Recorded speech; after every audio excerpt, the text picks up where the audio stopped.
Bem-vindos ao Albergue! Eu sou o Ed, esse é o Albergue Nerd e hoje vamos falar de Deadpool!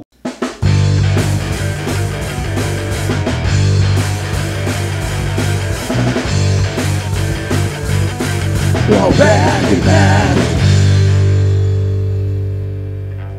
Deadpool 2 chegando aí nos cinemas hoje. Algumas pessoas já viram o filme, outras ainda vão ver, né, nesse fim de semana de estreia aí. Nesse meio tempo vamos fazer aqui um aquecimento para Deadpool 2 com algumas curiosidades aí sobre o personagem, nos preparando para assistir a próxima aventura do Mercenário Tagarela aí no cinema. O personagem foi criado por Rob Liefeld e Fábio Nicieza e a primeira aparição dele foi na edição 98 da revista dos Novos Mutantes, lá em 1991, ou seja, o personagem já tem 27 anos aí de estrada nas HQs, e aqui no Brasil a primeira aparição dele foi em 94, na revista X-Men 72, ainda em formatinho, editora Abril. Curta aparição, né? A participação dele na revista dura cerca de 6 páginas, mais ou menos, e surpreendendo até algumas pessoas que conheçam o personagem só pelos filmes, ou por HQs mais recentes, ele começou sua carreira nos quadrinhos como vilão, muito inspirado, ou alguns diriam até mais do que inspirado, no Exterminador, o grande vilão mercenário da DC, tanto no visual como em outros aspectos, como no nome. O Exterminador se chama Slade Wilson e o nosso querido mercenário Tagarela se chama Wade Wilson. Muitas coincidências aí entre os dois. Mas o Deadpool, em sua primeira aparição, tinha bem poucas características que o tornaram bem conhecido depois, como, por exemplo, a quebra da quarta parede, ou esse grande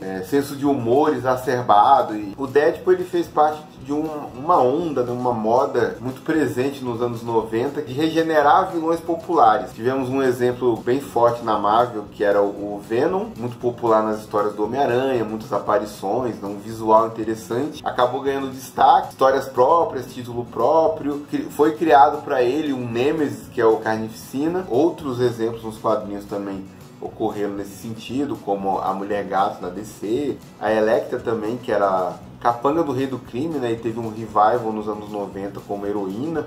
E o Deadpool não ficou fora disso. O personagem foi ganhando mais popularidade em outras aparições nas histórias dos Novos Mutantes e posteriormente X-Force, ganhando destaque a ponto de ter o seu título próprio. Essa coisa dos vilões regenerarem por serem populares era uma coisa tão controversa. Teve até uma matéria na revista Wizard sobre isso, e o Mark Waid, escritor dessa revista aqui do Deadpool, ele deu até uma declaração que se ele soubesse antes que o Deadpool era um canalha tão grande, não teria concordado em escrever a minissérie do personagem.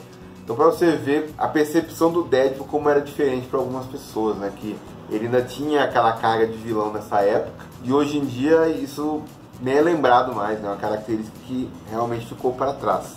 Uma das primeiras histórias dele publicadas no Brasil como herói saiu em Grandes Heróis Marvel 63, onde ele faz parceria com Banshee e Siren.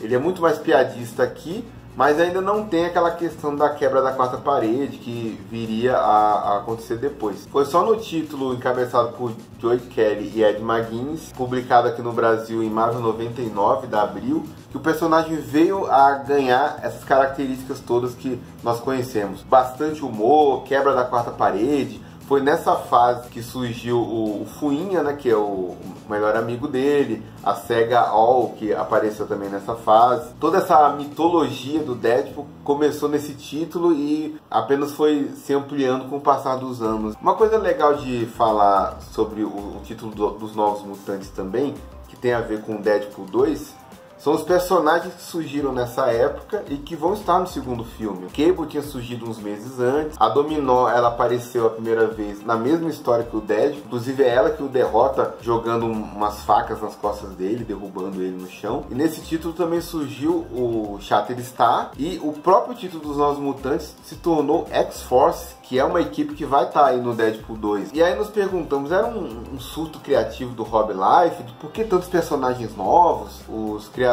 de quadrinhos não eram donos dos personagens, mas eles ganhavam royalties, uma espécie de comissão, né? Ganhavam royalties em cima de personagens que eles criavam. Tanto que, se percebemos, todos esses personagens, eles têm uma coisa em comum. Eles são todos estilosos, aquele estilo anos 90, muitas armas, né?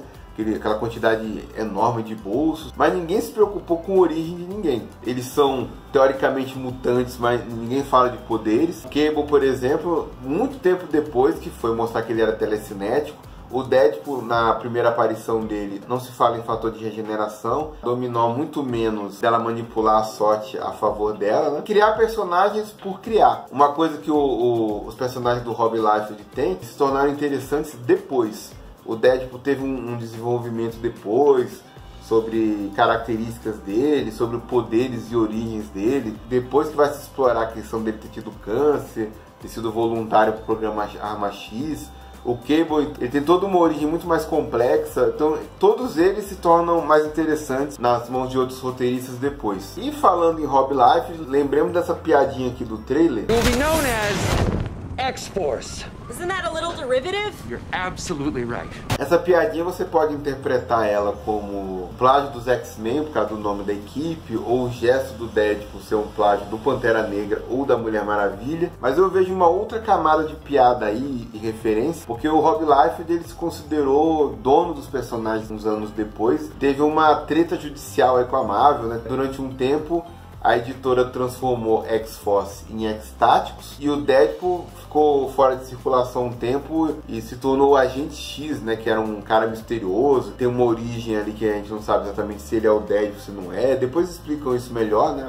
O Alex Hayden, né, o nome verdadeiro dele. Esses nomes não foram usados durante um tempo por causa dessa questão toda de plágio e batalha judicial.